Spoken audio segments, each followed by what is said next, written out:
مرد کے لیے پیشاب کے بعد استبرا کرنا ضروری ہے۔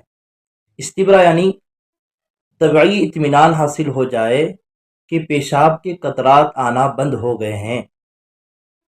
طبعی اطمینان کے لیے لوگوں کی عادتیں مختلف ہوتی ہیں، کسی کو چند قدم چلنے سے، کسی کو کھانسنے سے، کسی کو زمین پر پیر زور سے مارنے سے، کسی کو کھڑے ہونے سے اور کسی کو زیادہ دیر بیٹھنے سے یہ اطمینان حاصل ہوتا ہے۔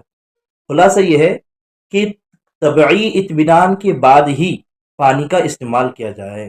بہت سارے لوگ پیشاب کے بعد فوراً اٹھ کر چلے آتے ہیں، جس کی وجہ سے پیشاب کے 2-3 قطرات ان کی ازار وغیرہ میں گر جاتے ہیں اور ویسے ہی نماز پڑھتے ہیں، ان لوگوں کی نماز ہی نہیں ہوتی۔ اور دوسرا، ایسے شخص کے بارے میں حدیث میں سخت وعید آئی ہے۔ اللہ کے رسول صلی اللہ علیہ وسلم کا 2 قبر کے پاس سے گزر ہوا، جن کو قبر میں عذاب ہو رہا تھا۔ اللہ کے رسول صلی اللہ علیہ وسلم نے فرمایا، ان 2 قبر والوں کو کسی بڑے گناہ کی وجہ سے عذاب نہیں ہو رہا، بلکہ پیشاب کے قطرات سے نہ بچنے کی وجہ سے اور چغل خوری کی وجہ سے عذاب ہو رہا۔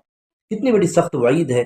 اس لیے ہمیں چاہیے کہ پیشاب اطمینان سے کرے، اور جب تک استبراء حاصل نہ ہو، اطمینان نہ حاصل ہو جائے کہ پیشاب کے قطرات آنا بند ہو گئے، تب تک اس جگہ سے نہ ہٹیں۔ اللہ مجھے آپ سب کو عمل